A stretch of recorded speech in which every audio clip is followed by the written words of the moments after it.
Good morning student. Lecture 2 biomolecule का हम देख रहे हैं। यहाँ पे बात करेंगे general structure of amino acid की। तो पहले हम मीथेन लेंगे। कार्बन में 4 हाथ लगा हुआ है, ये हाइड्रोजन हाइड्रोजन हाइड्रोजन और हाइड्रोजन। तो यहाँ पे नीट का एक क्वेश्चन आता है कि सब्स्टिट्यूटेड मीथेन, ये क्वेश्चन आया था 2016 में। तो ये नीट का जो ये क्वेश्चन आया था ये यहाँ पे हम सॉल्व कर रहे हैं। जैसे कि ये कार्बन में 4 स्टैंड लगा हुआ है, ये क्या है, हाइड्रोजन का है। अब हम लोग क्या करेंगे, हाइड्रोजन रिप्लेस करेंगे और कुछ नया ग्रुप लगाएंगे। तो यहाँ से हाइड्रोजन रिप्लेस करते हैं और कौन सा ग्रुप लगा देते हैं, एमिनो ग्रुप लगा देते हैं। ये एमिनो ग्रुप लगा देते हैं और यहाँ पे अल्काइल ग्रुप लगा देते हैं। यहाँ कार्बोक्सिलिक एसिड लगा देते हैं, कार्बोक्सिलिक एसिड लगा देते हैं। यहाँ पे हाइड्रोजन छोड़ देते हैं। जब कहा जाता है कि जब कार्बन के 4 जो हाथ लगा हुआ है, इस हाथ में अलग अलग ग्रुप लगा दोगे तो इसको कहा जाएगा कायरल कार्बन। तो इस एमिनो एसिड जो होता है उसके पास कार्बन कैसा होता है, कायरल कार्बन होता है। अब आगे बात करेंगे कि यहाँ पे ये जो एमिनो एसिड है वो बना किससे है, तो बनाए किससे थे, मीथेन के सब्स्टिट्यूट से बनाया गया था और ये क्वेश्चन नीट में आया हुआ है। यहाँ पे NH2 और COOH जो है attach to the same carbon, ये दोनों सेम कार्बन पे अटैच्ड होना चाहिए और इसलिए इसको अल्फा एमिनो एसिड भी बोला जाता है। ये भी आस्क्ड क्वेश्चन है कि अल्फा एमिनो एसिड क्यों बोला जाता है। अगर कोई आपसे पूछे तो आप बोलिएगा कि कार्बन में COOH और NH2 जो होगा वो सेम साइड होगा, सेम पार्ट पे होगा, तो इसको क्या कहा जाएगा, अल्फा एमिनो एसिड। अब कहा जा रहा है टोटल स्टैंडर्ड एमिनो एसिड को काउंट करो, काउंट करने पे कितने एमिनो एसिड मिलेंगे, तो बोलेंगे 20 एमिनो एसिड काउंट करते हैं। लेकिन 21st amino acid and 22nd amino acid के बारे में भी पढ़ा जाता है, क्योंकि 21st एमिनो एसिड जो है सेलेनोसिस्टीन, ये एम्स में आस्क्ड क्वेश्चन है, ये एम्स में पूछा गया है। तो ये आपको ध्यान रखना है जरा सा कि 21st एमिनो एसिड को क्या बोला जाता है, सेलेनोसिस्टीन। एमिनो एसिड की कहानी क्या है, तो एमिनो एसिड 20 है, 10 नॉन इसेंशियल हैं और 10 इसेंशियल एमिनो एसिड हैं। तो 21st एमिनो एसिड जो होता है 20 के बाद जो 21st एमिनो एसिड आएगा, इसका नाम क्या है, इसका नाम पूछा गया, तो ये नाम क्या लिखेंगे हम, सेलेनोसिस्टीन। 22nd एमिनो एसिड को क्या कहते हैं, पाइरोलाइसिन। तो ये दोनों आपको थोड़ा रटना पड़ेगा, इसको ध्यान में रखना है। तो ये दोनों एमिनो एसिड आस्क्ड क्वेश्चन है, ये एम्स में आया हुआ क्वेश्चन है, ये बहुत बार पूछा है, 2014 में भी पूछा हुआ था। वेरिएबल ग्रुप की बात करें तो 20 एमिनो एसिड हैं और ये वेरिएबल ग्रुप हम कैसे पता करेंगे, तो किसी भी कार्बन एटम जो है ये इसमें 4 हाथ लगा हुआ है और ये अल्काइल ग्रुप जो होगा वो वेरिएबल होगा और इससे हम different type of amino acid का पता कर सकते हैं। अब आप बात करिएगा कि अगर जो एमिनो एसिड है उसमें जो कार्बन है, ये कार्बन कैसा है, तो आप बात करेंगे ये कार्बन कायरल है। कैसा कार्बन है, कायरल कार्बन है। और आइसोमरिज्म कैसा शो कर रहा है, ऑप्टिकल आइसोमरिज्म शो कर रहा है। ये सारे आस्क्ड क्वेश्चन है। ये क्वेश्चन जब आप किसी भी बुक को बनाते हैं, कोई भी अच्छे ऑब्जेक्टिव बुक को आप सेलेक्ट करते हैं और उस बुक को बनाना चालू करते हैं तो उसमें आपको ये सारे क्वेश्चंस मिलेंगे। अब हम बात करेंगे कि हमें वीकनेस हो जाता है तो हमें प्रेफर किया जाता है कि ग्लूकोन डी पियो। जैसे जॉन्डिस के केस में ग्लूकोन डी देते हैं डॉक्टर्स पीने के लिए, जिससे कि बॉडी में इलेक्ट्रोलाइट्स मेंटेन रह सके। तो यहाँ पे आप बात करें एमिनो एसिड की, यहाँ पे भी एमिनो एसिड है, यहाँ पे भी एमिनो एसिड है। अब ये एमिनो एसिड में ये एमिनो ग्रुप है, ये कौन सा ग्रुप है, एमिनो ग्रुप, और यहाँ पे भी ये एमिनो ग्रुप है। तो यहाँ पे कहा गया कि ये डी फॉर्म शो कर रहा है और ये क्या शो कर रहा है, ये एल फॉर्म शो कर रहा है। तो ये बी फॉर्म और एल फॉर्म एमिनो एसिड से हम कैसे निकाल सकते हैं, तो इसको निकालने के लिए जिम्मेदारी कौन ले रहा है, ये एमिनो ग्रुप ले रहा है। अगर ये एमिनो ग्रुप राइट साइड लगा रहेगा तो इसको क्या कहा जाएगा, D form. Amino group right side लगा रहेगा, डी फॉर्म कहलाएगा। एमिनो ग्रुप लेफ्ट साइड लगा रहेगा, एल फॉर्म कहलाया जाएगा। एल लेफ्ट साइड, एल से एल फॉर्म, ठीक है। और इसके अपोजिट क्या, डी फॉर्म। तो हमारी बॉडी में कौन सा एमिनो एसिड प्रेजेंट होता है, एमिनो एसिड तो हमारे बॉडी में इसेंशियल और नॉन इसेंशियल दोनों प्रेजेंट होते हैं। लेकिन ये इसेंशियल और नॉन इसेंशियल एमिनो एसिड जो प्रेजेंट होते हैं, ये एसिड जो प्रेजेंट होते हैं वो बॉडी में हमारे किस फॉर्म में होते हैं, डी फॉर्म में होते हैं। किस फॉर्म में होते हैं, डी फॉर्म में। इसीलिए हमें किस तरीके का ग्लूकोन डी दिया जाता है, ग्लूकॉन डी दिया जाता है। ग्लूकॉन एल नहीं लेते हैं हम कौन सा लेते हैं ग्लूकोज, ग्लूकॉन डी लिया जाता है। अब हम एक ऐसे अमीनो एसिड के बारे में पढ़ाई कर रहे हैं जिसमें OH ग्रुप लगा हुआ है, जिसको एक ट्रिक से हम समझते हैं। जैसे भूत का नाम आपने सुना होगा, तो हम कहते हैं होस्ट, जिसमें एक और टी लगा देते हैं। अब इसको डिवाइड कर दीजिए, यहाँ पे क्या है OH ग्रुप और ये STT है, तो यहाँ पे होस्ट है, OH ग्रुप हो गया ये, S for serine, T for tyrosine और T फॉर थेरोनिन है ये। तो यहाँ पे सीरीन का स्ट्रक्चर आप देख सकते हैं, ये आस्क्ड क्वेश्चन है, बार बार पूछा जाता है chemistry as well as biology में भी। और ये एक नॉन एरोमेटिक कंपाउंड है, ये भी आस्क्ड क्वेश्चन है कि सीरीन क्या है, एक नॉन एरोमेटिक कंपाउंड है। तो हम आगे फिर से एक बार देखते हैं, एमिनो एसिड लेते हैं, कैसा एमिनो एसिड जिसमें OH ग्रुप लगा हुआ है। तो OH ग्रुप लगा हुए एमिनो एसिड के एग्जाम्पल कितने हैं, 3। पहला कौन सा है, सीरीन है, दूसरा कौन सा है, टायरोसिन है, तीसरा कौन सा है, थेरोनिन है। और ये सीरीन के स्ट्रक्चर को पूछा जाता है, तो ये आप जरा सा एक बार कंसिडर कीजिएगा। और सीरीन है क्या, तो कहिएगा नॉन एरोमेटिक कंपाउंड है। अब टायरोसिन क्या है, टायरोसिन तो पहले क्या है अगर पूछा जाए तो बोलेंगे एमिनो एसिड है। एमिनो एसिड में कैसा ग्रुप इसमें लगा हुआ है, तो OH ग्रुप लगा हुआ है। और ये प्रिकर्सर किस चीज का है, इसके मदद से, इसके यूज से क्या क्या चीज हेल्प से इसको बना सकते हैं, तो कैटेकोलामाइंस। ये भी आपको जो भी स्टूडेंट्स जान रहे हैं, बायोलॉजी थोड़ा भी जानते हैं, पढ़े हैं, तो ये सारी चीज़ों को एड्रेनलिन, नॉन एड्रेनलिन, ये 9th क्लास 10th क्लास से ही आप फैमिलियर हैं इस नेम से। तो catecholamine, adrenaline, non adrenaline, epinephrine, nor epinephrine, thyroxine, melanin और डोपामाइन, ये सारे जो है प्रिकर्सर हैं किसके, टायरोसिन के। और ये आस्क्ड क्वेश्चन है, ऐसे अपने आप में भी मेलेनिन, डोपामाइन, नॉन इपिनेफ्रिन, ये सब क्या है, VVI है, वेरी वेरी इंपॉर्टेंट है। नीट के पॉइंट ऑफ व्यू से ये बहुत ज़्यादा इंपॉर्टेंट है।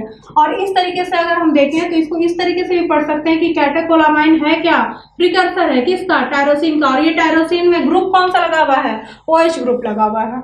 इसी तरीके से हम सल्फर कॉन्टेनिंग एमिनो एसिड की बात करेंगे, तो इसमें भी आता है CMS, चीफ मिनिस्टर। जैसे यहाँ बिहार का कौन है, नीतीश कुमार है, तो चीफ मिनिस्टर ऑफ क्या है, स्टेट। तो C4 क्या पढ़ेंगे, C4 सिस्टीन है, M4 क्या है, मेथियोनिन है, और S4 क्या है, सल्फर कंटेनिंग कंपाउंड है। ये सल्फर कंटेनिंग एमिनो एसिड जो है इसका नाम क्या है, chief minister. Chief it means cysteine, minister it means methionine. तो चीफ मिनिस्टर ऑफ स्टेट, इस तरीके से आप CMS को याद कर सकते हैं। कहा जाता है कि सिस्टीन जो अगर बनाना है तो क्या लिया जाएगा, 2 यूनिट ऑफ सिस्टीन लिया जाएगा। सिस्टाइन बनाना है तो 2 यूनिट ऑफ सिस्टीन लेंगे और किससे जोड़ देंगे, डाइसल्फाइड बॉन्ड से। इसको जोड़ते हैं हम डाइसल्फाइड बॉन्ड से, तो ये हमें सिस्टीन मिलता है। उसी तरीके से टायरोसिन के बारे में अगर बोला जाए तो इसमें क्या लगा हुआ है, पहले से आप जान रहे हैं, OH ग्रुप लगा हुआ है। और ये कैसा एमिनो एसिड है, एसिडिक एमिनो एसिड है। ये सारे जो क्वेश्चंस आपको बताए जा रहे हैं, ये सारे आस्क्ड कहीं ना कहीं क्वेश्चन ये बनाए हुए हैं। ये सारे एक एडवांस लेवल के क्वेश्चन हैं जो कि आपको पूछा जाएगा जहां आप एड्रेनलिन पढ़ रहे हैं। जैसे कि कोऑर्डिनेशन कंपाउंड की बात करें तो वहां पे हम पढ़ते हैं इन सारे हार्मोन्स के बारे में पढ़ते हैं, तो वहां पे हम क्या करते हैं, वहां से एमिनो एसिड को जोड़ के भी क्वेश्चन एम्स वगैरह में पूछे जाते हैं। एसिडिक एमिनो एसिड की बात करेंगे यहाँ पे। जैसे कि एसिडिक एमिनो एसिड की बात करेंगे तो पहले भी मैं चर्चा कर चुकी हूँ कि एसिडिक एमिनो एसिड जो होगा वो क्या होगा, नेगेटिवली चार्ज होगा। अब इसके एग्जाम्पल्स से क्वेश्चन आते हैं। अगर एग्जाम्पल्स की बात करें तो यहाँ पे लेंगे स्पार्टिक एसिड और दूसरा लेंगे ग्लूटामिक एसिड। तो अगर पूछा जाएगा कि एसिडिक एमिनो एसिड जो है उसके एग्जाम्पल्स क्या हैं, तो आपको 2 एग्जाम्पल्स बिल्कुल याद रखने हैं, पहला स्पार्टिक एसिड और दूसरा glutamic acid. Acidic amino acid के बाद आगे चलते हैं बेसिक एमिनो एसिड की तरफ। और ये बेसिक एमिनो एसिड में किसकी बात कर रहे हैं, ये क्या होगा, पहले जान चुके हैं, पॉजिटिवली चार्ज होगा। और यहाँ पे आप बात करेंगे हिस्टिडीन, आर्जिनिन और लाइसिन की। ये तीनों जो हैं एग्जाम्पल हैं बेसिक एमिनो एसिड्स की। आया हुआ क्वेश्चन है, क्वेश्चन आएगा बेसिक एमिनो एसिड कौन से हैं, 4 ऑप्शन रहेगा जिसमें 3 गलत होगा और 1 सही करना होगा। तो ये तीनों एग्जाम्पल्स आपको रटे हुए होने चाहिए। अब हिस्टिडीन जो है कैसे बना है, जब हिस्टामीन का डिकार्बोक्सिलेशन किए तो क्या बन गया, हिस्टिडीन बन गया। जब हिस्टामीन का डिकार्बोक्सिलेशन किया गया तो हिस्टिडीन का फॉर्मेशन हुआ। क्वेश्चन आता है मोस्ट बेसिक एमिनो एसिड क्या है, तो आंसर आप क्या करेंगे, आर्जिनिन है। उसी तरीके से आर्जिनिन जो है वो प्रिकर्सर किसका है, उसके उस NO2 का, NO2 से आर्जिनिन को बनाया गया है। NO2 की मदद से आर्जिनिन का फॉर्मेशन किया गया है। उसी तरीके से मिथ्योनिन है, मिथ्योनिन के हेल्प से हम क्या बना सकते हैं, तो कोडोन के बारे में जब मॉलिक्यूलर जेनेटिक्स पढ़ेंगे तो वहाँ पे कोडोन देखा जाएगा। तो AUG का फॉर्मेशन हम किसकी मदद से कर सकते हैं, AUG कोडोन जो है इसका फॉर्मेशन हम मेथियोनिन की मदद से कर सकते हैं। उसी तरीके से स्पेसिफिक कोडोन है, स्पेसिफिक कोडोन इनहिबिटर में भी मेथियोनिन का हेल्प लिया जा सकता है। अब हम बात करेंगे एरोमेटिक एमिनो एसिड्स की। ये सारे जो लाइंस आप पढ़ रहे हैं, acidic amino acid, basic amino acid, aromatic amino acid, ये सब नीट में आएगा क्या, यहाँ से आपको सिर्फ एग्जाम्पल्स। तो आप यहाँ पे एरोमेटिक एमिनो एसिड क्या होता है ये आपको पता ही है। ऐसा एमिनो एसिड जो एरोमेटिक कंपाउंड कंटेन करेगा उसको एरोमेटिक एमिनो एसिड कहा जाएगा। तो यहाँ पे टायरोसिन, ट्रिप्टोफान और फिनाइल एलेनिन क्या है, एरोमेटिक एमिनो एसिड है। अब हम बात करेंगे फिनाइल एलेनिन की, ये किसका प्रिकर्सर है, टायरोसिन का। उसी तरीके से tryptophan is a precursor of niacin, serotonin, indole acetic acid. Indole acetic acid की बात कहाँ होगी, प्लांट फिजियोलॉजी में होगी। प्लांट फिजियोलॉजी में हम इंडोल एसिटिक एसिड की बात करते हैं। उसी तरीके से नियासिन क्या है, ये विटामिन है। आगे बात करते हैं आर ग्रुप जब कंटेन करेगा एमाइड ग्रुप, जब आर अल्काइल, जब आर वेरिएबल ग्रुप को हटा के क्या लगा दोगे, एमाइड ग्रुप लगा दोगे, तो कौन सा दो कंपाउंड बनेगा, कौन सा दो एमिनो एसिड बनेगा, एस्परजीन बनेगा और क्या, ग्लूटामाइन बनेगा। तो एस्परजीन बनाओगे कैसे, एस्परेटिक एसिड में जब अमोनिया जोड़ देंगे तो क्या बन जाएगा, एस्परजीन। और ग्लूटामिक एसिड में जब अमोनिया जोड़ दोगे तो क्या बन जाएगा, ग्लूटामिन। अगर एमिनो एसिड की कहानी सुनते हैं हम, तो एमिनो एसिड को बोला जाता है कि हमारे बॉडी में 20 एमिनो एसिड प्रेजेंट होता है। 10 इसेंशियल होते हैं और 10 नॉन इसेंशियल होते हैं। इसेंशियल और नॉन इसेंशियल अगर बोला जाए तो ये एक वर्ड है जिसको समझा जाएगा सिर्फ एमिनो एसिड के लिए नहीं, प्रोटीन के लिए एंड अदर कंपाउंड्स के लिए भी। तो इसेंशियल का मतलब होता है जो बॉडी में फॉर्म नहीं हो रहा है वो इसेंशियल है, और जो बॉडी में फॉर्म हो रहा है वो नॉन इसेंशियल है। तो इस तरीके से हम यहाँ पे थोड़ा ट्विस्ट है जिसको कि देख के आगे बढ़ा जाता है। तो यहाँ पे 20 एमिनो एसिड में जो 19 एमिनो एसिड है, 20 एमिनो एसिड में जो 19 एमिनो एसिड है उसमें कौन सा ग्रुप लगा हुआ है, एमिनो ग्रुप लगा हुआ है। और जो एक प्रोलीन है इसमें कौन सा ग्रुप लगा हुआ है, इमिनो ग्रुप लगा हुआ है, इमिनो एसिड लगा हुआ है। इसीलिए ये 19 में से जो ये एक है वो एक्सेप्शन के तौर पे पढ़ा जाता है जिसका नाम क्या है, प्रोलीन है। आगे बात करेंगे एसेंशियल एमिनो एसिड की। तो ये एसेंशियल कितने होते हैं, 8 इन नंबर। ऐसे तो सारे बुक्स में लिखा रहता है, मैक्सिमम लोग पढ़ाते भी हैं कि 10 इसेंशियल हैं और 10 नॉन इसेंशियल हैं। जब हम लोग भी पढ़ाते हैं फाउंडेशन में या और बैचेज में तो बता देते हैं वर्चुअल फॉर्म में कि 10 इसेंशियल होते हैं और 10 नॉन इसेंशियल। लेकिन अगर अच्छे से इसको और डिस्क्राइब किया जाए तो एमिनो एसिड जो इसेंशियल होते हैं वो उनका नंबर कितना होता है, 8 होता है। और ये not synthesise by the body, ये बॉडी में सिंथेसाइज नहीं होता है और ये बॉडी में सिंथेसाइज नहीं हो रहा है, इसीलिए इसेंशियल है। तो ये डाइट के थ्रू हम क्या करते हैं, अपने बॉडी के रिक्वायरमेंट को फुलफिल करते हैं। यहाँ पे इसका नाम लिखा हुआ है, सारे एसेंशियल एमिनो एसिड को एक जगह लिखा गया है, जैसे कि tryptophan, valine, threonine, isoleucine, leucine, lysine, phenylalanine और मेथियोनिन। अब इसको हम एक ट्रिक के थ्रू यहाँ पे समझ सकते हैं। जैसे कि हमारे घर में अभी लॉकडाउन चल रहा है तो लॉकडाउन में सब लोग टीवी देखते हैं, लेकिन हमारे फादर मदर कहते हैं कि पढ़ाई भी करो, तो कहते हैं कि टीवी टिल 8 PM तक क्या चल रहा है, टीवी चल रहा है। तो T फॉर क्या, ट्रिप्टोफान, V फॉर क्या, वैलिन, T फॉर क्या, थेरोनिन, I फॉर क्या, आइसोल्यूसिन, L फॉर क्या, ल्यूसिन, L फॉर क्या, लाइसिन। कब तक, 8 PM तक। मतलब 8 क्या है, इसका नंबर है कि इसमें जो हम पढ़ रहे हैं ये सारे एमिनो एसिड कितने हैं, 8 हैं। और P फॉर फिनाइल एलेनिन और M फॉर मेथियोनिन। तो टीवी टिल 8 PM, 8 इन नंबर क्या है, इसेंशियल एमिनो एसिड के नंबर है। अब आगे बात करते हैं सेमी इसेंशियल एमिनो एसिड की। सेमी इसेंशियल एमिनो एसिड में 2 एमिनो एसिड को लिया जाता है, आर्जिनिन को और हिस्टिडीन को। और आर्जिनिन और हिस्टिडीन की एक बहुत इंपॉर्टेंट लाइन है कि ये इन्फेंट में नहीं पाया जाता है, ये क्या होता है, एडल्ट में प्रेजेंट होता है। Can not be synthesised by the infant, can be synthesised by the adult. ये आस्क्ड क्वेश्चन है नीट का और बहुत बार ये पूछा हुआ क्वेश्चन है। आर्जिनिन हिस्टीडीन BBI है। प्रोटीन के स्ट्रक्चर के बारे में अब हम पढ़ाई करते हैं अमीनो एसिड के बाद। तो प्रोटीन के स्ट्रक्चर की बात जब हम स्टार्ट करते हैं तो एक कहानी है कि अगर एमिनो एसिड का चेन बना दो और उसमें बॉन्ड कौन सा लो, दो एमिनो एसिड को जोड़ोगे किससे, तो पेप्टाइड बॉन्ड से जोड़ दो, तो वो जो स्ट्रक्चर बनेगा उसको प्रोटीन कहा जाता है। तो स्ट्रक्चर ऑफ प्रोटीन के बारे में पढ़ते हैं तो सबसे पहले कहा जाएगा chain of amino acid is called protein. ये भी आस्क्ड क्वेश्चन है। टर्म कौन दिया था प्रोटीन का, बर्जेलियस दिया था टर्म। इसके बाद आगे बोलते हैं प्रोटीन कंसंट्रेशन सेलुलर पूल में, तो हम लोग पहले ही पढ़ चुके हैं 10, मैं प्रीवियस लेक्चर में बता चुकी हूँ 10 इट मीन्स दैट प्रोटीन, ये 10 है तो 10 to 15%। तो सेलुलर पूल में प्रोटीन का कंसंट्रेशन कितना होगा, 10 to 15% होगा। और एमिनो एसिड के पॉलीमर की बात करेंगे तो उस पॉलीमर का नाम क्या होगा, प्रोटीन होगा। एमिनो एसिड जो है वो जुड़ा रहता है पेप्टाइड बॉन्ड से। किस तरीके से हम जोड़ते हैं तो वो हम एक बार इधर नज़र डाल के देखते हैं और जोड़ के हम डिहाइड्रेशन रिएक्शन की मदद से यहाँ पे हम पेप्टाइड बॉन्ड बनाते हैं। तो यहाँ पे एक टाइप ऑफ क्या ले लिए, एमिनो एसिड, और यहाँ पे भी क्या ले लिए, एक टाइप ऑफ एमिनो एसिड, ये ले लिए।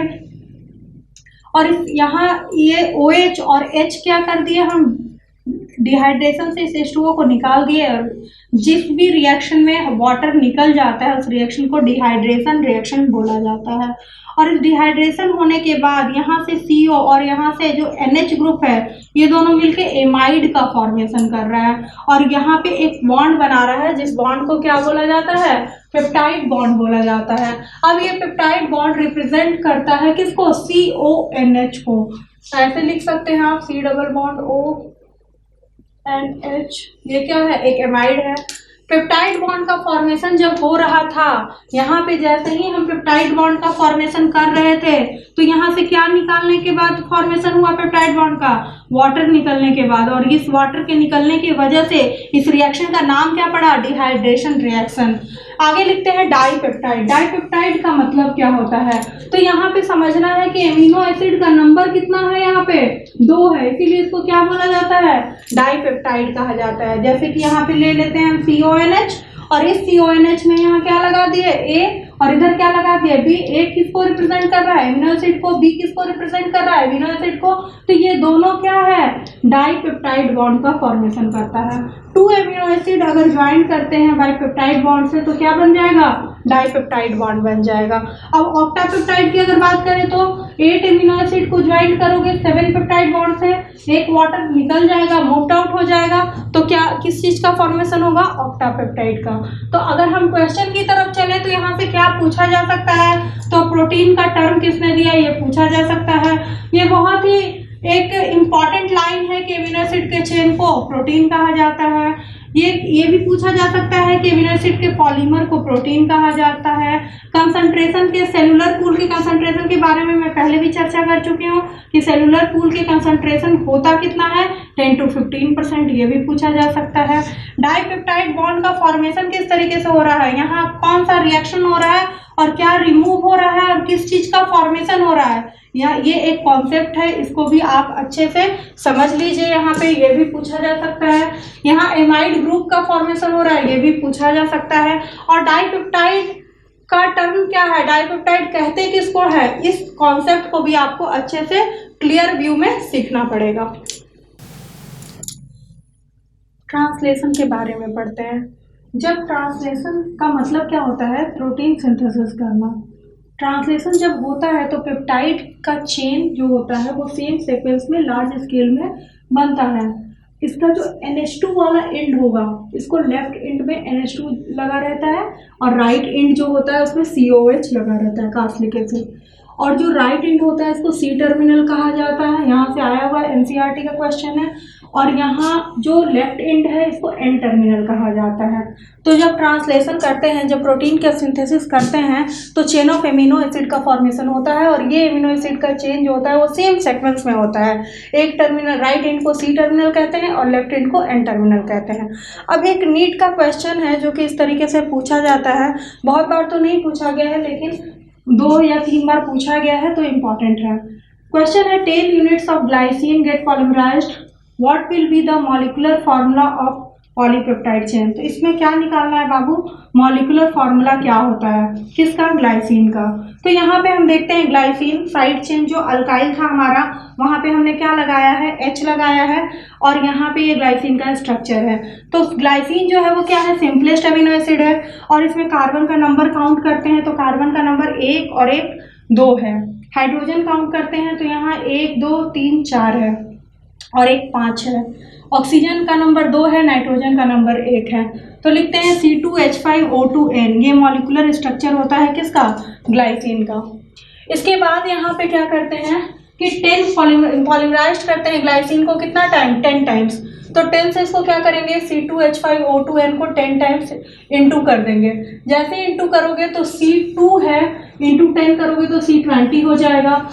H5 है, इंटू 10 करोगे तो H50 हो जाएगा। O2 है तो O20 हो जाएगा। N इंटू 10 N10 हो जाएगा। अब जब ये पॉलीमराइजेशन होगा, जब सीक्वेंस का चेन बढ़ेगा, लार्ज स्केल में बनेगा, तो यहाँ पे बॉन्ड कितने बनेंगे, 10 टाइम्स पॉलीमराइज करोगे तो 9 पेप्टाइड बॉन्ड का फॉर्मेशन होगा। इट मीन्स दैट इसमें से 9H2 क्या करना है, हमें निकाल देना है। पहले मैं बता चुकी हूँ प्रीवियस टाइम में कि इसमें क्या होता है, 1 मॉलिक्यूल ऑफ वाटर निकलता है तो 1 पेप्टाइड बॉन्ड का फॉर्मेशन होता है।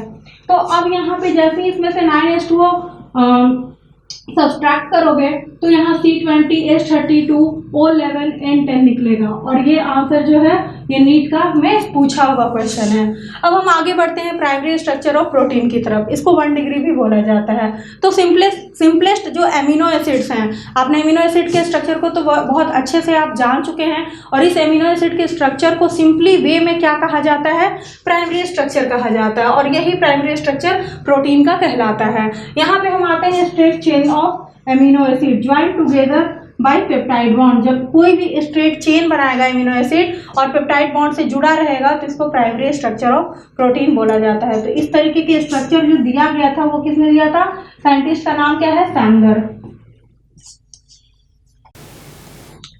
अगर हम प्राइमरी प्रोटीन के इम्पोर्टेंस के बारे में देखते हैं तो यहाँ पे आप सबसे इम्पॉर्टेंट लाइन है कि एमिनो एसिड का सीक्वेंस अगर आपको कहीं मिल रहा है तो आप समझ जाइए कि वहाँ पे कहीं ना कहीं प्राइमरी प्रोटीन प्रेजेंट है।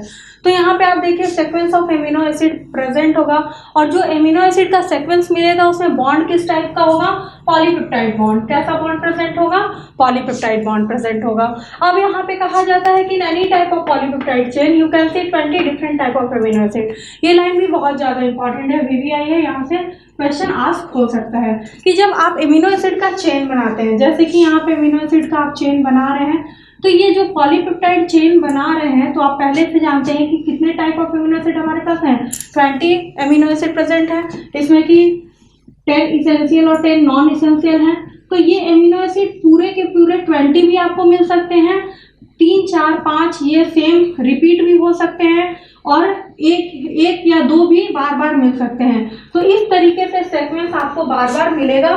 तो यहाँ पे 20 different type of amino acid भी मिल सकता है, किसमें, प्राइमरी प्रोटीन में। अब जिस चेन में 20 different type of amino acid होगा वो मोस्ट डाइवर्स प्रोटीन होगा, मोस्ट मैक्सिमम प्रॉपर्टी वाला प्रोटीन होगा। तो अब आगे चलते हैं, और लिखा हुआ है when you are change single amino acid. अब यहाँ पे एक बीट्स बना लो, ये बीट्स किसका है, एमिनो एसिड का, और ये जो एमिनो एसिड तुम बना रहे हो ये पूरा एमिनो एसिड जो है वो प्राइमरी स्ट्रक्चर को रिप्रेजेंट करता है। अब जैसे ही ये प्राइमरी स्ट्रक्चर को रिप्रेजेंट कर रहा है तो यहाँ पे आप एक बिट्स यहाँ से निकालो और यहाँ नाम रख दो पहले ABCD। अब B वाले को निकाल दो और C वाले के साथ चेंज कर दो, यहाँ C लगा दो और यहाँ पे B लगा दो। जैसे ही ये चेंजिंग लाओगे तो प्रोटीन का स्ट्रक्चर ही चेंज कर जाएगा। तो इस तरीके से हम समझ सकते हैं कि पूरे लाइन एक है और उसमें बॉल लटका हुआ है, और पूरा जो बॉल्स लटके हुए हैं उसमें से एक बॉल्स तोड़ के दूसरे बॉल्स को अगर हम लगा देते हैं, रेड बॉल्स की जगह ब्लू बॉल्स लगा देते हैं, तो प्रोटीन का स्ट्रक्चर क्या हो जाएगा, चेंज हो जाएगा। तो ये इसके इंपॉर्टेंस है किसके, प्राइमरी प्रोटीन के। प्रोटीन जो है ये मोस्ट बायोडाइवर्स कंपाउंड है। ये भी नीट के किसी भी एमसीक्यू को बनाओगे तो प्रोटीन पार्ट में आपको ये क्वेश्चन मिलेगा कि बायोडाइवर्स कंपाउंड का एक नाम बताओ, तो उसका नाम क्या बताओगे, प्रोटीन। और सेलुलर पूल में कितना होता है, 10 to 15%। अब आप बात करें नेचर ऑफ प्रोटीन की। प्रोटीन का नेचर कैसा होता है, तो ये क्या स्टेबल है, नहीं, ये मोस्ट अनस्टेबल स्ट्रक्चर है, इसमें कोई भी स्टेबिलिटी नहीं है। क्यों, क्योंकि अगर एक बिट्स को हटाओगे और दूसरा लगा दोगे तो ये क्या हो जाएगा, न्यू प्रोटीन बन जाएगा, तो इसमें कोई भी स्टेबिलिटी नहीं है। फंक्शनल है, नहीं, ये नॉन फंक्शनल है। ये फंक्शनल कब होता है, किसी ना किसी कैटलिस्ट की मदद से ये फंक्शनल होता है। इनसॉल्युबल है, वाटर इनसॉल्युबल सब्सटेंस है ये। आगे हम बात करेंगे प्राइमरी के बाद सेकेंडरी स्ट्रक्चर ऑफ प्रोटीन की, 2 डिग्री प्रोटीन की। इसको कौन दिया था, पॉलिंग और कोरी ने दिया था। अब जब सेकेंडरी की बात करें, इस पहले प्राइमरी में हम चलते हैं, तो यहाँ पे हमें क्या मिल रहा था, सिंपलेस्ट सीक्वेंस मिल रहा था एमिनो एसिड का, किस बॉन्ड से, पॉलीपेप्टाइड चेन से मिल रहा था।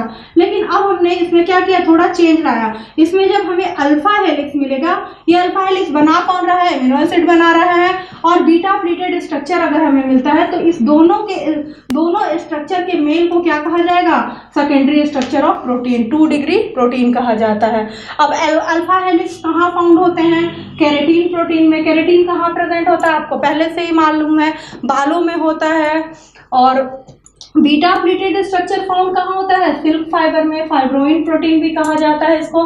अब थोड़ा हम लोग स्ट्रक्चर की तरफ चलते हैं। यहाँ पे अल्फा हेलिक्स बना हुआ है और इसमें बहुत सारे गोल गोल स्ट्रक्चर आपको देखने के लिए मिल रहे हैं। अब आप देखिएगा, जब एक हेलिक्स जब होगा तो इसमें मैक्सिमम स्ट्रक्चर कितने मिलेंगे, 4 स्ट्रक्चर मिलेंगे। ये जो हेलिक्स आपको मिलेगा इसमें 1 2 3 और ये 4 स्ट्रक्चर आपको मिलेंगे। तो ये चारों स्ट्रक्चर जो है ये क्या चीज का फॉर्मेशन कर रहे हैं, अल्फा हेलिक्स का फॉर्मेशन कर रहे हैं। और ये स्ट्रक्चर किस चीज के हैं, एमिनो एसिड का स्ट्रक्चर है ये।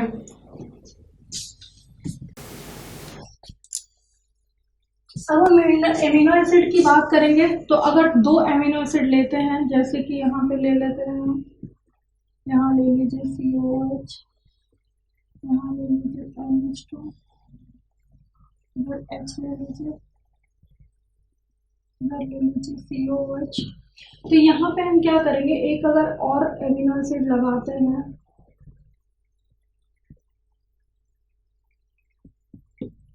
तो यहाँ पे ये वाटर निकल जाएगा इससे। और यहाँ पे आप पहले भी पढ़ चुके हैं कि 2 एमिनो एसिड में क्या करना है, 2 एमिनो एसिड से जैसे ही 1 वाटर डिसॉल्व करेंगे तो पेप्टाइड बॉन्ड का फॉर्मेशन होगा। और जैसे ही पेप्टाइड बॉन्ड का फॉर्मेशन करेंगे तो यहाँ पे NH ग्रुप और CO ग्रुप के बीच में क्या बनेगा, बॉन्ड का फॉर्मेशन होगा। और ये पेप्टाइड बॉन्ड तो बनेगा, साथ में क्या बनेगा, हाइड्रोजन बॉन्ड भी फॉर्म होता है। किस स्ट्रक्चर में, सेकेंडरी स्ट्रक्चर में। और सेकेंडरी स्ट्रक्चर जैसे ही बनाएंगे, अब एक बात आप पहले समझिए कि पहले हम लोग किधर जा रहे थे, सीधे लाइन पे जा रहे थे, और इस लाइन पे हमें क्या मिल रहा था, प्राइमरी स्ट्रक्चर मिल रहा था। और प्राइमरी स्ट्रक्चर में हमें क्या मिला था, पेप्टाइड बॉन्ड मिला था। और पेप्टाइड बॉन्ड से जैसे ही हम 1 डिग्री से कहाँ चले गए, 2 डिग्री में चले गए। तो यहाँ पे हमने पेप्टाइड बॉन्ड के साथ क्या जोड़ दिया, प्लस में H बॉन्डिंग जोड़ दी, हाइड्रोजन बॉन्डिंग को हमने जोड़ दिया। इट मीन्स दैट कि उसी NH CO ग्रुप में और NH और CO के बीच में जब हाइड्रोजन बॉन्ड का फॉर्मेशन होने लगेगा as well as peptide bond के साथ, तो उस स्ट्रक्चर को क्या कहेंगे, सेकेंडरी स्ट्रक्चर बोला जाएगा। अब हाइड्रोजन बॉन्ड जो होता है प्रेजेंट होता है between the NH group and CO group. NH group के और CO ग्रुप के बीच में क्या बनेगा, हाइड्रोजन बॉन्ड का फॉर्मेशन होता है। आगे लिखता है कि 2 पॉलीपेप्टाइड चेन ले लीजिए। यहाँ पे एक न्यूक्लियोटाइड चेन मैंने लिया है, दूसरा न्यूक्लियोटाइड चेन लिया है, और दोनों के बीच में क्या बन रहा है, हाइड्रोजन बॉन्डिंग बन रहा है। तो that type of structure is called beta pleated structure. इसको क्या बोला जाता है, बीटा प्लीटेड स्ट्रक्चर बोला जाता है। अब ये बीटा प्लीटेड स्ट्रक्चर को क्यों पढ़ रहे हैं, क्योंकि हमने देखा था कि सेकेंडरी स्ट्रक्चर में 2 टाइप का स्ट्रक्चर हमें मिला था। पहला कौन सा, alpha helix structure, alpha helix structure मिला। और सेकेंड कौन सा, बीटा प्लीटेड स्ट्रक्चर मिला था, और अल्फा हेलिक्स स्ट्रक्चर और बीटा प्लीटेड स्ट्रक्चर ये दोनों मिलके क्या बना रहे थे, सेकेंडरी प्रोटीन का फॉर्मेशन कर रहे थे। आगे जब हम पढ़ते हैं बीटा प्लीटेड के बारे में, तो बीटा प्लीटेड स्ट्रक्चर में 2 टाइप ऑफ स्ट्रक्चर हमें देखने को मिलता है। टर्मिनल के अकॉर्डिंग हम इसको बांट सकते हैं। अगर हम टर्मिनल जो है, ये देखिए सेम टर्मिनल है, ये दोनों एन टर्मिनल एक तरफ है, सी टर्मिनल एक तरफ है, तो इसको पैरेलल बीटा प्लीटेड स्ट्रक्चर बोला जाता है। आया हुआ क्वेश्चन है ये, पैरेलल बीटा प्लीटेड स्ट्रक्चर। इसको कैसे डिफाइन करेंगे, जब टर्मिनल दोनों का सेम होगा तो इसको क्या कहा जाएगा, पैरेलल। और जैसे ही ये टर्मिनल दोनों का डिफरेंट अपोजिट साइड हो जाएगा तो इसको क्या कहा जाएगा, anti parallel beta pleated structure. तो हम फिर से एक बार देख लेते हैं कि जब NH ग्रुप और CO ग्रुप लेते हैं, ये दोनों के बीच में हमने क्या किया, पेप्टाइड बॉन्ड देखा। सिर्फ अगर पेप्टाइड देखा तो प्राइमरी स्ट्रक्चर कब मिलता है, और अगर पेप्टाइड बॉन्ड के साथ हाइड्रोजन बॉन्ड का फॉर्मेशन होने लगा है तो सेकेंडरी स्ट्रक्चर मिल रहा है। इसमें 2 टाइप ऑफ स्ट्रक्चर एसोसिएटेड हैं। First is called alpha helix structure, दूसरा इसको कहा जाता है beta pleated structure.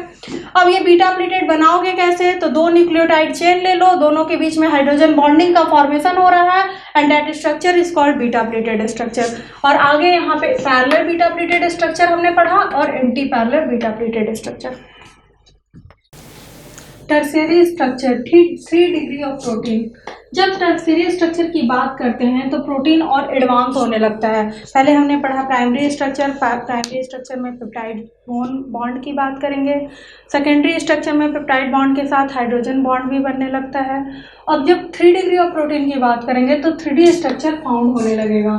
3D structure found कैसे होगा, हमारे पास वही अमीनो एसिड है, हमारे पास एक ही अमीनो एसिड है, ये प्रेजेंट है हमारे पास अमीनो एसिड, और इसी अमीनो एसिड के वेरिएशन से हमें क्या मिल रहा है, इसी अमीनो एसिड के वेरिएशन से हमें 1 डिग्री प्रोटीन भी मिल रहा है, 2 डिग्री प्रोटीन भी मिल रहा है, 3 डिग्री प्रोटीन भी मिल रहा है। अब 1 डिग्री जब बनाए तो ये अमीनो एसिड जब पेप्टाइड बॉन्ड बनाया तो 1 डिग्री प्रोटीन मिला। अब ये अमीनो एसिड पेप्टाइड बॉन्ड के साथ हाइड्रोजन बॉन्ड बनाने लगा तो 2 डिग्री मिलने लगा। अब जब ये आयोनाइज्ड होने लगेगा, जब ये एक्सटेंसिव फोल्डिंग करने लगेगा, नंबर ऑफ प्रोटीन बीट्स इसमें बढ़ने लगेंगे, कोवलेंट बॉन्ड का फॉर्मेशन होने लगेगा, हाइड्रोफोबिक बॉन्ड बनाने लगेगा, electrostatic force, van der Waals force, London force, ionic attraction इसमें जब बढ़ने लगेगा तो इस टाइप के अमीनो एसिड के स्ट्रक्चर को 3 डिग्री ऑफ प्रोटीन कहा जाता है। आगे जब हम इसके स्ट्रक्चर को देखेंगे तो इस तरीके के कॉम्प्लेक्स ग्लोब्यूलर स्ट्रक्चर, हमें लॉब्यूल की तरह ये स्ट्रक्चर हमें देखने को मिलता है। अगर इसी स्ट्रक्चर की बात यहाँ करें तो एक स्फेरिकल स्पेस है ये, और इस स्पेस में एक इस तरीके से ग्लोब्यूलर स्ट्रक्चर बना हुआ है, और इस तरीके से ये स्ट्रक्चर इनसाइड व्यू में है, ये इनर साइड पार्ट है, ये आउटर साइड पार्ट है। आउटर साइड को पोलर ग्रुप बोला जाता है, इनर साइड को नॉन पोलर ग्रुप कहा जाता है, और ये पोलर और नॉन पोलर ग्रुप मिलके 3D स्ट्रक्चर का फॉर्मेशन कर रहे हैं, जिसको कि 3 डिग्री ऑफ प्रोटीन कहेंगे। अब चलिए बात करते हैं 3D स्ट्रक्चर को बनाते कैसे हैं। जैसे ही 3D स्ट्रक्चर को हम लेते हैं तो इसमें हमें क्या देखने को मिलता है, एक्सटेंसिव फोल्डिंग देखने को मिलता है। 3D स्ट्रक्चर में क्या देखने को मिल रहा है, बहुत ज़्यादा कॉम्प्लिकेटेड स्ट्रक्चर मिल रहा है, और ये स्ट्रक्चर कौन बना रहा है, बहुत सारे फोर्स और बॉन्ड्स मिलके ये स्ट्रक्चर का फॉर्मेशन कर रहे हैं। जैसे ही यहाँ पे एक्सटेंसिव फोल्डिंग मिलता है तो हम फाउंड करते हैं बॉन्ड। ये बॉन्ड क्या है, कोवेलेंट बॉन्ड है, और कौन से बॉन्ड मिल रहे हैं, नॉन कोवेलेंट बॉन्ड भी मिल रहे हैं। जब कोवेलेंट बॉन्ड और नॉन कोवेलेंट बॉन्ड का इंट्रैक्शन होगा किसके साथ, अमीनो एसिड के R ग्रुप के साथ। ये R ग्रुप कैसा है, ये वेरिएबल है, ये वेरिएबल R ग्रुप है, और इस ग्रुप के साथ जैसे ही इंट्रैक्शन होने लगेगा कोवेलेंट बॉन्ड का और नॉन कोवेलेंट बॉन्ड का, तो ये कैसा स्ट्रक्चर फॉर्म करेगा, 3D स्ट्रक्चर का फॉर्मेशन करने लगेगा। आगे जब हम पढ़ेंगे कि ये फोल्डिंग जो हो रहा है ये बनाएगा क्या, ये ग्लोब्यूल बनाने लगेगा, ग्लोब्यूलर प्रोटीन का फॉर्मेशन हो रहा है, ग्लोब्यूलर स्ट्रक्चर फॉर्म हो रहा है। अब आउटर साइड जो है, आउटर साइड यहाँ पे हम देख सकते हैं, ये आउटर साइड जो है वो क्या है, पोलर ग्रुप है, और ये जो इनर साइड है वो क्या है, नॉन पोलर ग्रुप है। तो अब आगे चलते हैं आउटर साइड की तरफ, ये पोलर ग्रुप है और इसको हाइड्रोफिलिक भी कहा जाता है, आया हुआ क्वेश्चन है।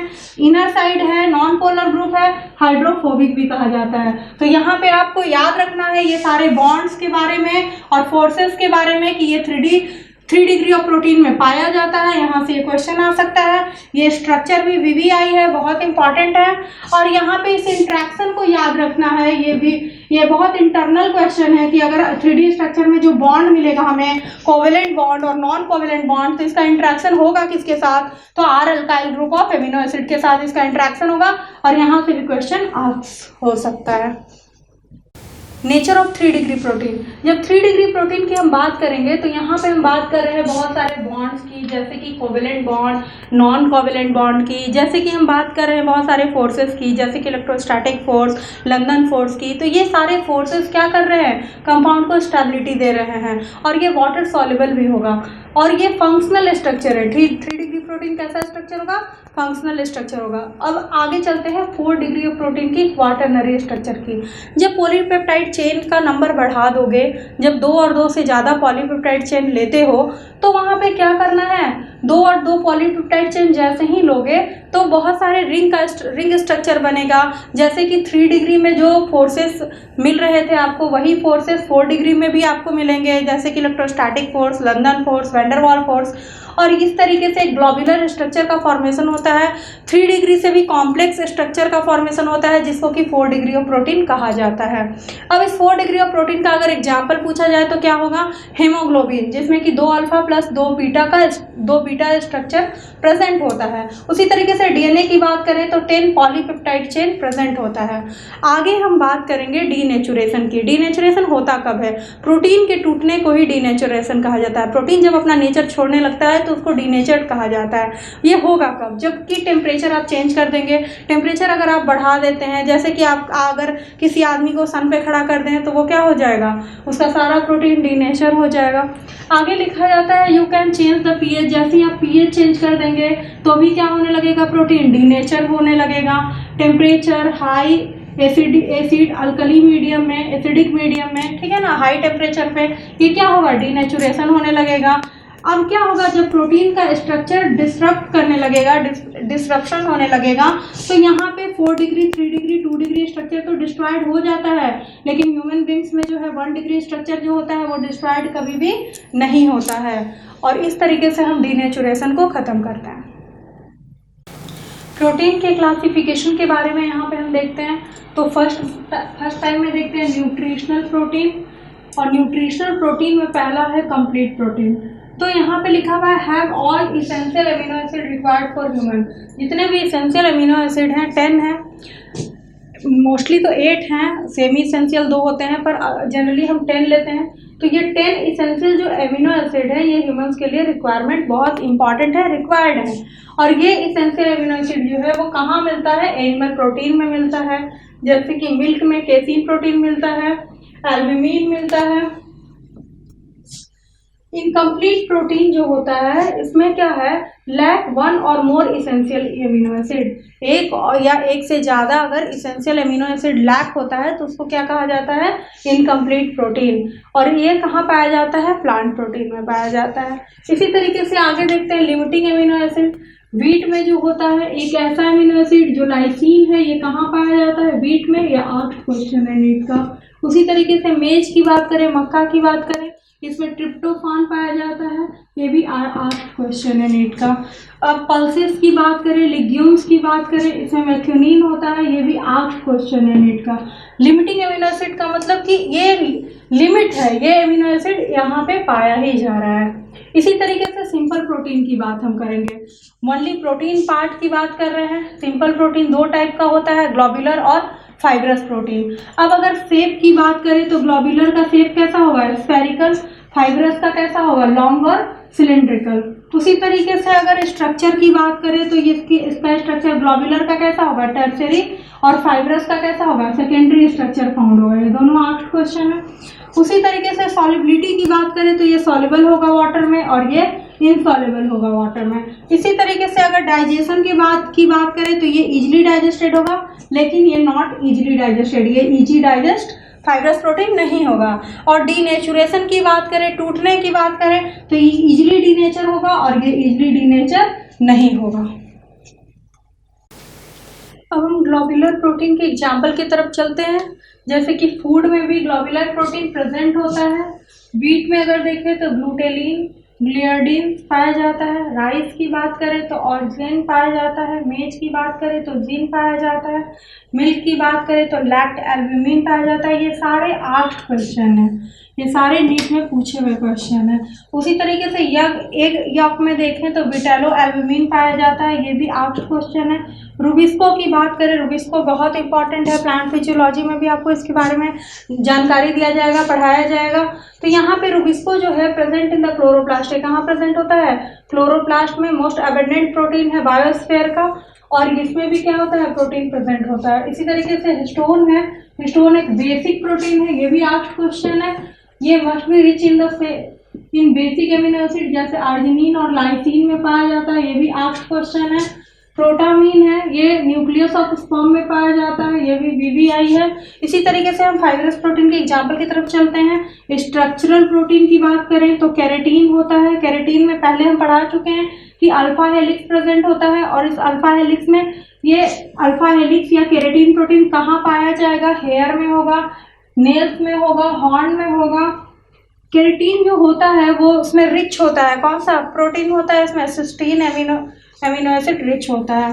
फाइब्रोइन है, सिल्क फाइबर प्रोटीन है, इसमें बीटा प्लेटेड स्ट्रक्चर प्रेजेंट होता है।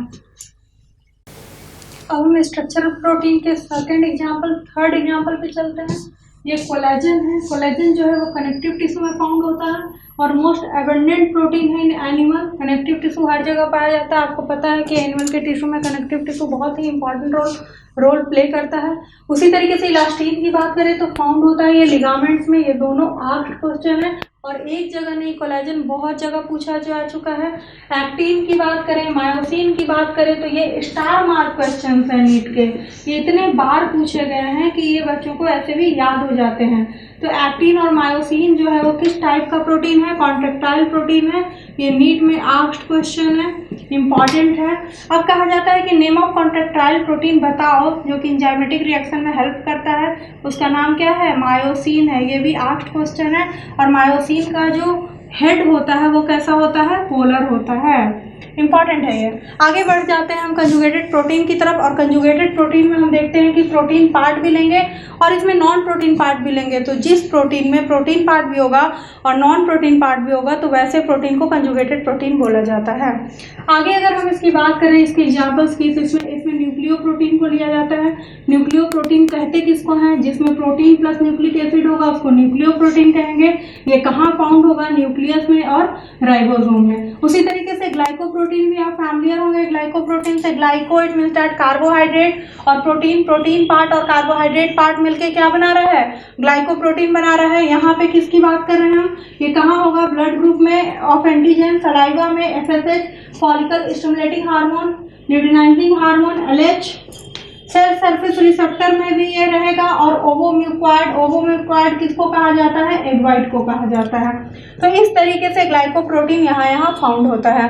आगे हम लाइकोप्रोटीन, जैसे कि आप वर्ड से ही इसको डिस्क्राइब कर सकते हैं। Lipo it means that lipid, protein, lipid और प्रोटीन से मिलके लाइकोप्रोटीन बना है। सेल मेम्ब्रेन बनाने में भी हेल्प करता है ये, प्रोटीन प्लस लिपिड। आप किसी का भी सेल मेम्ब्रेन उठा लो, उसमें सिंपली आप आंसर कर सकते हो वो किससे बना हुआ है?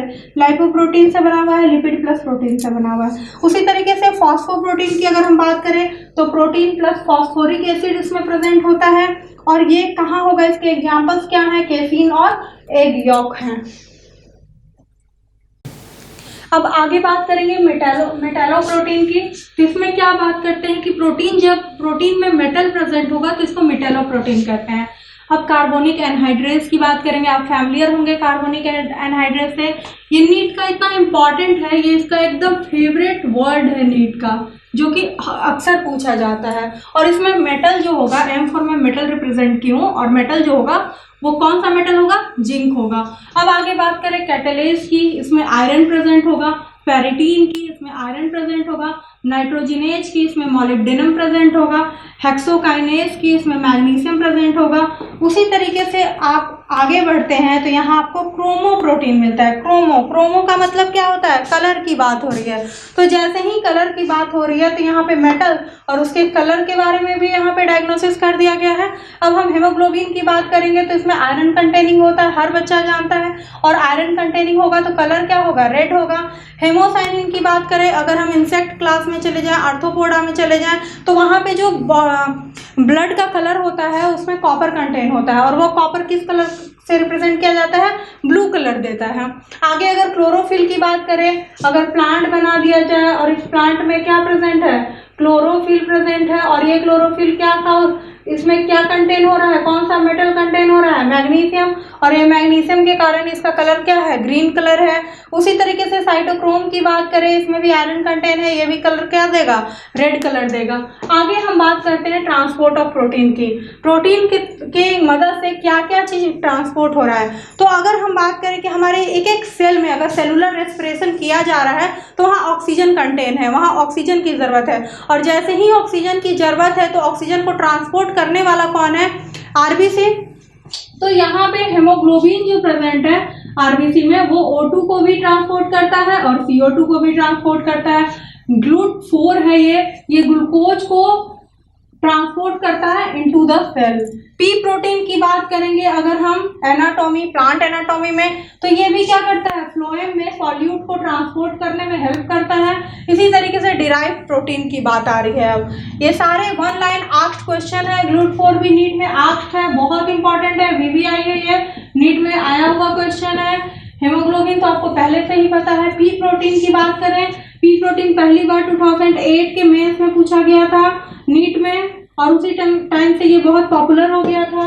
उसी तरीके से ये सारे क्वेश्चन जो है वो आस्क्ड हैं। अब आगे मैं बढ़ती हूँ डिराइव प्रोटीन की तरफ। यहाँ पे डाइजेशन और डीनेचुरेशन ऑफ नॉर्मल प्रोटीन की बात कही जा रही है। यहाँ पे इसके डिराइव प्रोटीन में करेगा क्या, डाइजेशन में हेल्प करेगा और डीनेचुरेशन में हेल्प करेगा। और इसके एग्जाम्पल पे चलें तो प्रोटीन्स जो है वो पेप्टॉन और प्रोटियोजेस, ये डाइजेशन की बात हो रही है। जैसे ही हम लोग डाइजेस्ट करते हैं प्रोटीन को तो किस में टूट जाता है, पेप्टॉन में टूट जाता है, प्रोटियोजेस में टूट जाता है।